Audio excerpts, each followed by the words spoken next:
आप देख रहे हैं राजपट टीवी और मैं हूं आपके साथ सपना ठाकुर। रुक करते हैं आज की बड़ी खबरों की ओर। पुलिस अधीक्षक कुशीनगर धवल जायसवाल द्वारा जनता के खोए हुए मोबाइल के संबंध में प्राप्त प्रार्थना पत्रों के आधार पर सर्विलांस सेल जनपद कुशीनगर को गुमशुदा मोबाइल फोन की बरामदगी के लिए निर्देशित किया गया है, जिसके क्रम में सर्विलांस सेल की टीम द्वारा कठिन परिश्रम करते हुए 101 अदद विभिन्न कंपनियों के मल्टीमीडिया मोबाइल सेटों को बरामद करने में महत्वपूर्ण सफलता प्राप्त की गई।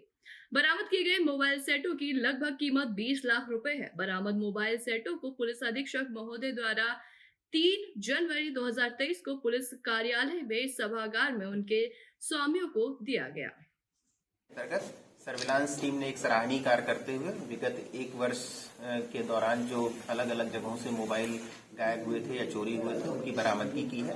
कुल इसकी संख्या 101 है, जिसकी बाजार कीमत लगभग 20 लाख रुपए से अधिक है। और जैसा कि आपने देखा, सभी मोबाइल धारकों को, उनके स्वामियों को बुलाकर उनके खोए हुए मोबाइल को उनको सुपुर्द किया गया है। और इस संदर्भ में आगे भी इसी तरीके से जिन व्यक्तियों के मोबाइल गायब हैं, हम सभी इसके प्रयास में हैं कि उनको जल्दी से जल्दी खोज के उनके स्वामियों को सुपुर्द। इसमें अलग अलग प्रदेशों से भी है, उड़ीसा से है, राजस्थान से है, मध्य प्रदेश से है, बिहार से है, कुछ उत्तर प्रदेश के जनपदों से है। तो जहां जहां भी मोबाइल ट्रेस हुए थे उनको वापस लाया गया है और उनको विधिक प्रक्रिया के तहत उनके स्वामियों को वापस किया गया है। इसमें टीम को कुछ इनाम? जी, मेरी तरफ से टीम को 20,000 रुपए के इनाम इसमें घोषणा की जाती है। थाना क्षेत्र 54 के अंतर्गत बिजोरे गांव में झोलाछाप डॉक्टर लोगों को इलाज कर रहा है। ना कोई डिग्री है, ना कोई प्रमाण पत्र। अगर इनके हाथों से कुछ भी हुआ तो इसके जिम्मेदार कौन होंगे? ग्रामीण भी इस झोलाछाप डॉक्टर से इलाज करवाने को मजबूर है। पूरे सोनभद्र में जिला चिकित्सा अधिकारी आंखें बंद करके तमाशा देख रहे हैं। जब पत्रकारों द्वारा इस झोलाछाप डॉक्टर से बात की गई तो ये अपशब्द बातें करने लगा और यूं कह सकते हैं कि शासन प्रशासन किसी का भी से डर नहीं और खुलेआम लोगों का इलाज कर रहा है।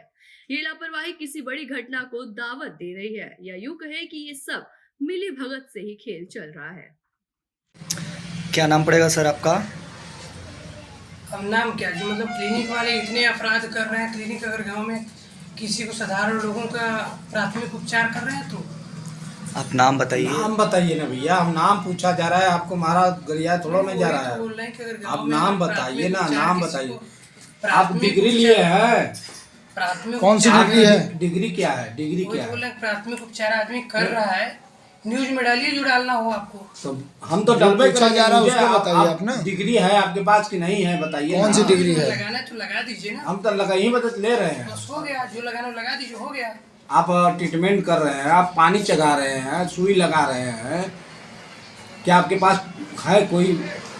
देखिए, आपसे नॉर्मली क्वेश्चन किया जा रहा है, आप गलत तरीके से बात कर रहे हैं ना। तरीके से नहीं बोलेगा नहीं, आदमी। अभी आपको कोई कुछ बोला हो तो आप लोगों का सहाय, लोगों का सेवा आदमी कर रहा है तो कुछ बड़ा अपराध फ्री में कर रहे हैं? फ्री में कर रहे हैं? हाँ, फ्री सेवा चल रहा है। फ्री सेवा, पैसा नहीं लेते हैं? नहीं, लोगों का अगर सेवा कर रहा है गरीब लोगों का और 2-4 पैसे लेके, तो उसमें क्या मतलब अपराध? अभी तो आप बोले कि फ्री में कर नहीं, जैसे अभी गरीब को अगर किसी को सुई लगा रहे हैं, इंजेक्शन लगा रहे हैं, अगर उसको किसी खुदा न खास्ता कोई हो जाता है, वो आप संभाल लेंगे उसको? होने के लिए तो रोड पे आदमी चल रहे हैं, वो तो मर जाएंगे, वो तो अलग बात है। वो अलग बात है। आप अपना बताइए ना, अगर कोई कुछ हो जाता है तो आप क्या उसके जिम्मेदार होंगे, भागीदार होंगे? बड़े हॉस्पिटल में कुछ नहीं हो रहा है। हो रहा है तो वो अपना डिग्री लेके कर रहे हैं ना। उनके पास डिग्री है, उनके पास लाइसेंस है, आपके पास है? लाइसेंस है आपके पास?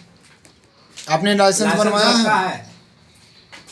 लाइसेंस है आपके पास? ये कि मतलब अगर क्लिनिक आदमी चला रहा है, प्राथमिक उपचार लोगों को कर रहा है, ये प्राथमिक लिए है, आपके पास कुछ है? अवैध चीजों पे तो ध्यान अवैध है, अवैध, आप अवैध है पे हम लोग काम कर रहे हैं ना।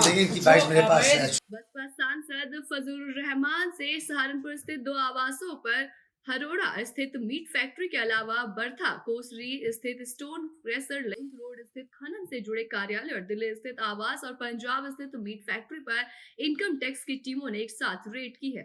ईडी के कुछ अफसर भी जांच में शामिल बताए जा रहे हैं। टीमों के साथ केंद्रीय सुरक्षा बलों को दिल्ली से ही भेजा गया है। स्थानीय पुलिस प्रशासन को कार्रवाई से दूर रखा गया है। प्रत्येक प्रतिष्ठान पर 15-15 अफसरों की टीम सर्च कर रही है। इस मामले में अभी तक विभाग या सांसद की ओर से कोई वक्तव्य नहीं आया।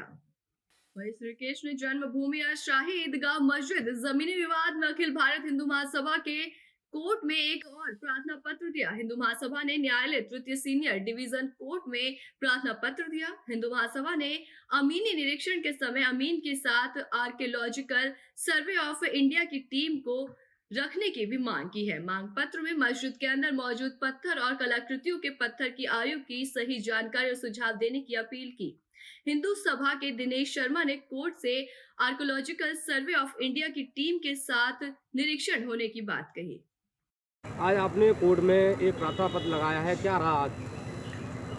माननीय सिविल कोर्ट सीनियर डिवीज़न 3 में भगवान बालकृष्ण बनाम इंतजामिया कमेटी वाले मुकदमा में आज हमने एक प्रार्थना पत्र लगाया है कि जो माननीय न्यायालय ने अमीन जांच का जो आदेश किया था उसमें पुरातत्व विभाग के अधिकारियों को भी शामिल किया जाए, क्योंकि पिछली बार मुस्लिम पक्ष ने जो वहाँ सबूतों को दबा दिया था, कुछ जो प्राचीन शिलालेख थे उनमें सनातन धर्म की फूल पत्तियाँ कड़ी हुई थी, उनको उन्होंने उल्टा करके लगा दिया था दीवारों में।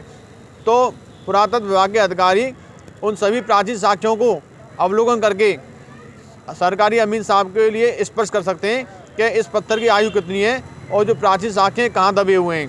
तो इसलिए हमने माननीय न्यायालय सिविल कोर्ट सीनियर डिवीज़न 3 में आज प्रार्थना पत्र दिया है कि सरकारी अमीन के साथ साथ पुरातत्व के अधिकारी भी वहाँ भेजे जाएँ, जिससे स्थिति स्पष्ट हो सके। तो आज कोर्ट में क्या रहा फिर?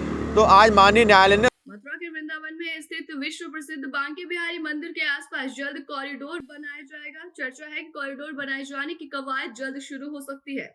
कॉरिडोर बनाए जाने की शुरुआत मंदिर के आसपास की संपत्तियों को आलंकन से होगी। वही संपत्तियों का आंकलन जल्द ही संयुक्त टीम द्वारा शुरू किया जाएगा। माननीय उच्च न्यायालय द्वारा दिनांक 20/12/2022 को बांके बिहारी जी मंदिर को लेके जो रिट पिटिशन है उसमें ये आदेश पारित किया गया था कि जो विकास प्लान है उसका डिटेल्ड रिपोर्ट एस्टिमेटेड कॉस्ट के साथ, जिसमें भूमि की कॉस्ट और डेवलपमेंट प्लान का कॉस्ट प्रस्तुत किया जाए अगले डेट ऑफ हियरिंग से पहले, जो कि 17 जनवरी 2023 है।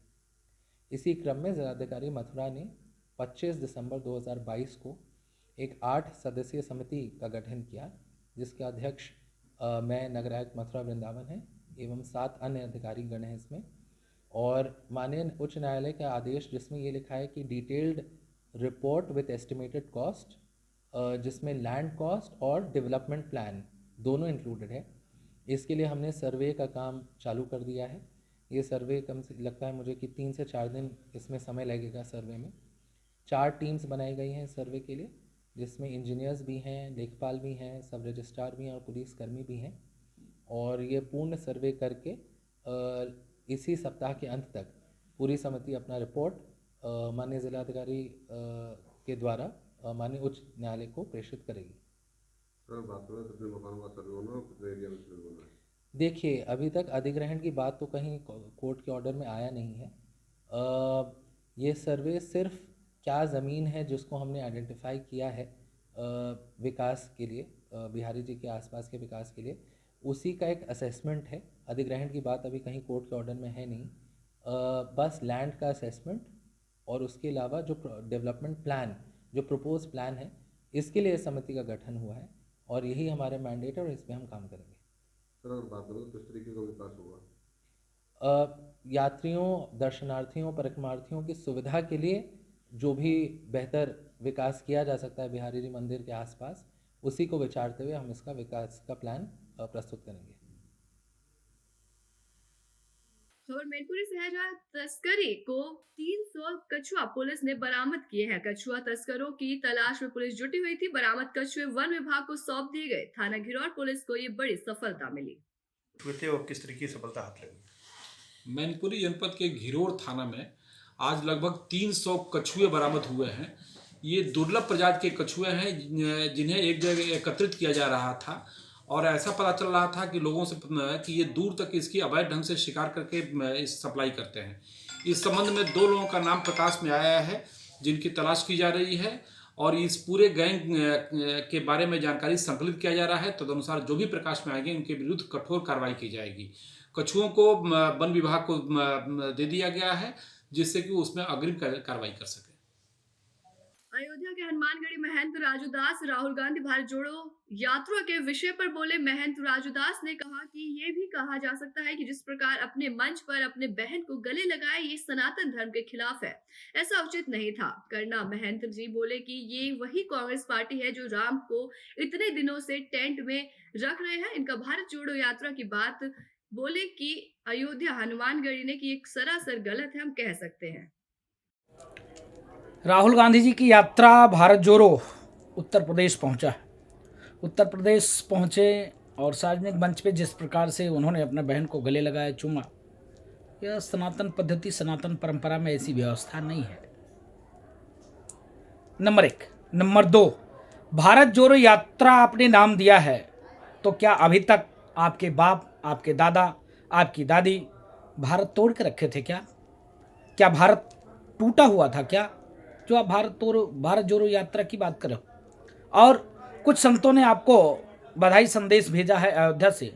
उन संतों से भी मेरा सवाल है, क्या वही कांग्रेस पार्टी है जो कांग्रेस पार्टी राम जी को इतने वर्षों तक टेंट में रखा, राम को काल्पनिक कहा, राम सेतु को काल्पनिक कहा, जो साधु संतों को बोको हराम, ISI, तालिबान से जोड़ दिया और पूरे देश में धर्म के आधार पर देश का बंटवारा कर दिया, हिंदुस्तान और पाकिस्तान बन गया और लगातार धर्म के आधार पर देश का बंटवारा तो हुआ, लेकिन धार्मिक अनुसार से हमको कभी आज़ादी नहीं मिली।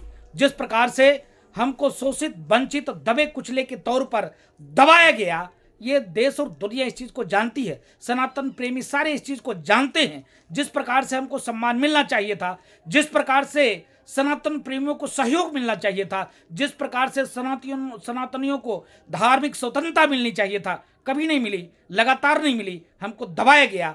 तो मैं आपसे सवाल पूछता हूं, आप ठीक है भारत जोड़ो यात्रा को बात तो करते हो, लेकिन अभी तक तो सनातन को गाली देते थे। आज कौन सी स्थिति परिस्थिति बन गई कि हिंदू और हिंदुत्व से प्यार होने लग गया आपका? अयोध्या महोत्सव में हर प्रवेश में आए हुए बच्चे अपनी कला का प्रदर्शन कर रहे हैं और सभी लोगों का मन मंत्रमुग्ध हो गया है। आपको बता दें कि इस समय अयोध्या जिले में अयोध्या महोत्सव का कार्यक्रम रखा गया है, जिसमें छोटे छोटे नन्हे मुन्ने बच्चे अपनी कला को सभी के बीच प्रस्तुत कर रहे हैं। और इसी बीच में अयोध्या मानव धाम पंडित ज्वाला प्रसाद संगीत स्रोत केंद्र के आचार्य पंडित सत्य प्रकाश मिश्रा की सिखाई हुई एक बालिका का भी अयोध्या महोत्सव में कार्यक्रम रखा गया, जिसका नाम जगजीत मौर्य है। ये बहुत सुंदर गीत गाती हैं और जिसकी प्रशंसा आए दिन श्रोता गीत सुनने के बाद काफी सराहनीय करते हैं। छात्रा जगजीत मौर्य ने एक सुंदर गीत भी गाया। बरसाना इलाके में स्थित ब्रजभान गौशाला में 30 दिसंबर को हुई गौ चोरी की घटना से फरार आरोपी को पकड़ा गया। गौशाला चोरी करने वाले रफीक को गोली लगने से घायल हुआ और साथ ही फरार हो गया। मुठभेड़ के बाद घायल गौ चोरों में से एक तमंचा और कारतूस बरामद किया गया। थाना बरसाना इलाके के राधा रानी मंदिर के पीछे कामा रोड की पूरी घटना है। आज बरसाना पुलिस को सूचना मिली थी कि 29/30 दिसंबर की रात में ब्रजभान गौशाला से जो गाय चोरी हुई थी, उसके जो अभियुक्त हैं वो वापस आज फिर आ रहे हैं यहाँ पर कोई अन्य वारदात करने के लिए। इसमें पुलिस के द्वारा जो कामा से रोड आती है मंदिर के पीछे, उस पर चेकिंग लगाई गई तो पुलिस को 2 संदिग्ध आदमी आते हुए एक मोटरसाइकिल पे दिखाई दिए। जब पुलिस ने उनको रोकने का इशारा किया तो उस पर जो पीछे बैठा आदमी था उसने पुलिस के ऊपर फायर किया। पुलिस ने भी आत्मरक्षार्थ फायर किया। इसकी गोली एक रफीक नाम के व्यक्ति को लगी है, जिसके ऊपर करीब 1.5 दर्जन मुकदमे हैं। ये थाना कामा जिला भरतपुर का रहने वाला है। इसका अन्य साथी जो फरार हो गया उसका नाम समून है, उसकी तलाश की जा रही है। इनके पास से पुलिस को एक मोटरसाइकिल, एक तमंचा, खोखा कारतूस बरामद हुआ है। इसको जो घायल अभियुक्त है उसको जो है यहाँ पर बरसाना अस्पताल में भर्ती कराया गया है इलाज के लिए। अग्रिम विधिक कार्रवाई की जा रही है। थाना क्षेत्र ओवरा के अंतर्गत सुदामा पाठक से सेक्टर 10 को जाने वाले रास्ते डायमंड होटल के पास रेलवे पुलिया के नीचे से होकर जाता है और लोगों का आवागमन इस पुलिया के नीचे होता है। भलवा टोला निवासी लोगों के घर घर नाली का पानी बह रहा है, तो वही पुलिया के नीचे से नाली का पानी जाता है और इस पुलिया के ऊपर से ट्रेन भी गुजरती है। और ये रास्ता पिछले समय से काफी खराब है और कारण कुछ समय के लिए बंद भी हो गया था। सेक्टर 10 और भलवा टोल जाने वाले लोगों को काफी परेशानियों का सामना करना पड़ रहा है और इसकी मरम्मत भी अभी तक नहीं हुई है और न साफ सफाई की गई। बड़े बड़े गड्ढे हो गए और उन गड्ढों से लोगों को गुजरना पड़ रहा है, जिसके कारण आए दिन उन्हें चोट भी लगती है। लोगों ने इस बात की सूचना ओबरा नगर पंचायत को कई बार दी, लेकिन उन्होंने भी अनदेखी कर दी है और लोग उसी गंदी नाली से गुजरने को भी मजबूर है। ऐसी तमाम बड़ी खबरों के लिए देखते रहिए राजपट टीवी, सबसे पहले भारत।